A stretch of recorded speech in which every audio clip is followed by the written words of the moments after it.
The CEO millionaire lived his life like a king: power, wealth, success. To the world, he had it all. His name alone commanded respect. His fortune made him untouchable, and his cold, calculated demeanor kept everyone at a distance.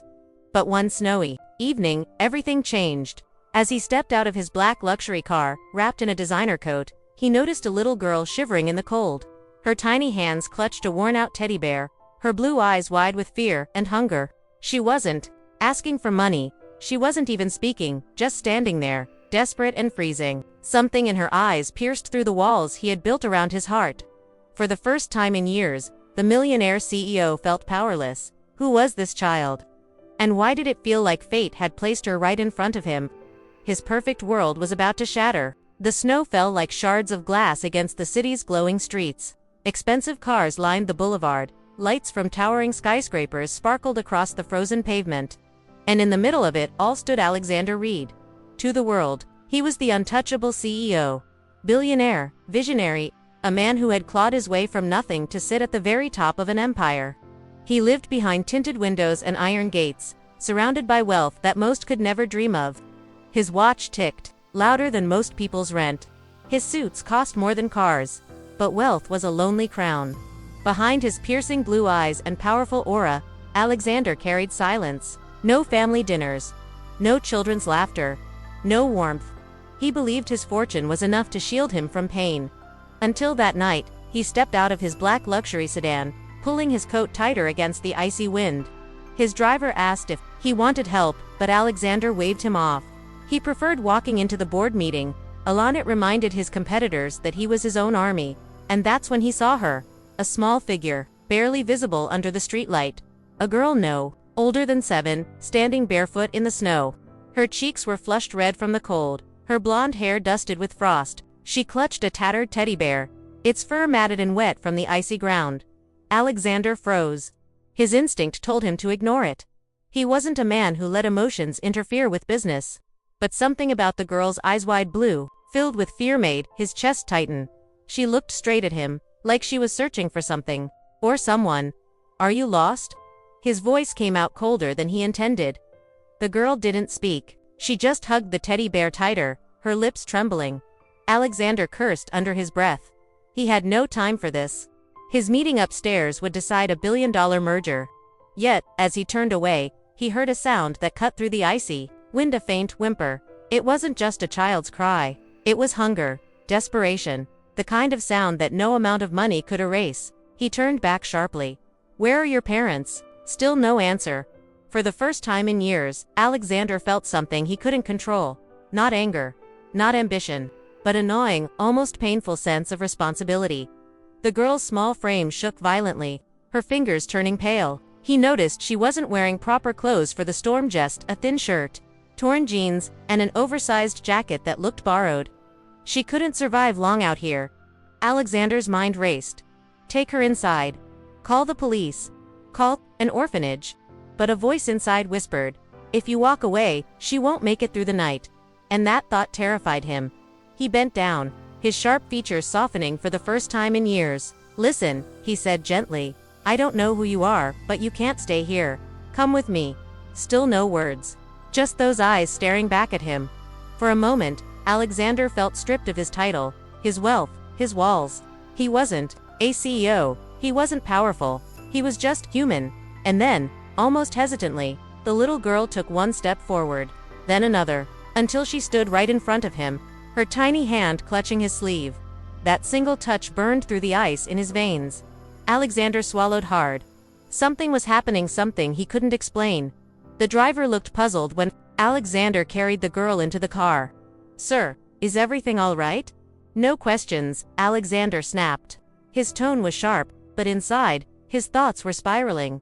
Who is she? Why am I doing this? Why does it feel like my entire life has been leading to this moment? The car pulled away from the snow-covered curb, headlights cutting through the storm. The girl sat silently beside him, clutching the teddy bear like it was her lifeline. For the first time in his life, Alexander Reed wasn't thinking about profits, mergers, or headlines. He was thinking about a child, a stranger, a mystery that had cracked open the walls around his heart. He didn't know it yet, but this was no chance encounter.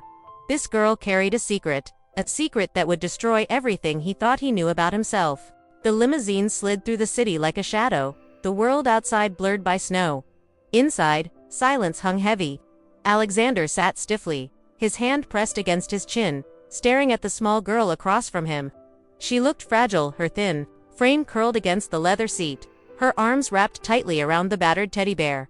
Every few seconds, her eyes darted toward him, not with fear, but with something else, curiosity.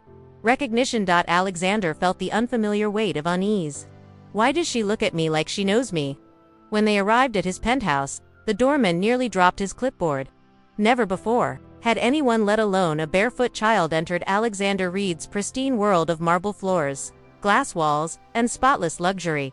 The girl's small feet padded across the heated tiles, leaving faint drops of melted snow behind. She gazed around wide-eyed, as though she had stepped into another universe. Alexander removed his coat, pacing in thought. He had already called his assistant, demanding urgent checks on missing children, reports. But inside, he felt something different. A pull. A connection he couldn't explain. Hungry? He asked finally, his voice softer than usual. The girl nodded. Minutes later, she sat at his enormous dining table, a bowl of steaming soup in front of her. Alexander watched in silence as she ate quickly, her tiny hands trembling as she lifted the spoon. It was then he noticed it. Around her neck, hanging from a silver chain, was a locket, old, worn, but strangely familiar. "Where did you get that?" he asked sharply. The girl froze, clutching the locket as if guarding a treasure. His heartbeat quickened.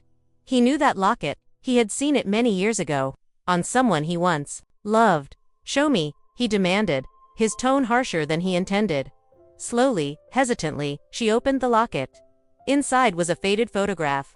Alexander's world tilted. The photo was of a younger version of himself, arm wrapped around a woman, with bright eyes and a warm smile. A woman he hadn't seen in years. A woman he had once loved deeply, before ambition tore them apart. The girl's voice, small and trembling, broke the silence. "My mommy said, you're my daddy." The words hit him harder than any corporate war, harder than any scandal or betrayal. His chest constricted. His pulse roared in his ears. He stood frozen, staring at the child who, now that he looked closely, had his eyes, his features, his expression. "No," he whispered, stepping back, shaking his head. "That's impossible." But it wasn't. Every detail confirmed it. The locket, the photograph, the resemblance. The little girl across from him wasn't just a stranger. She was his daughter, a daughter he never knew existed. Memories came flooding back, long nights with the woman he loved. The painful breakup when his obsession with power destroyed their bond, and his stubborn refusal to look back. He had buried that part of his life under mountains of wealth and success. But she hadn't disappeared. She had carried his child, his blood. And now, fate had brought her to his doorstep. Alexander's knees weakened. He sank into a chair, his breath shallow. For the first time in years, he felt powerless. The girl's eyes filled with tears. She said if anything happened to her, I should find you. A cold chill sliced through him.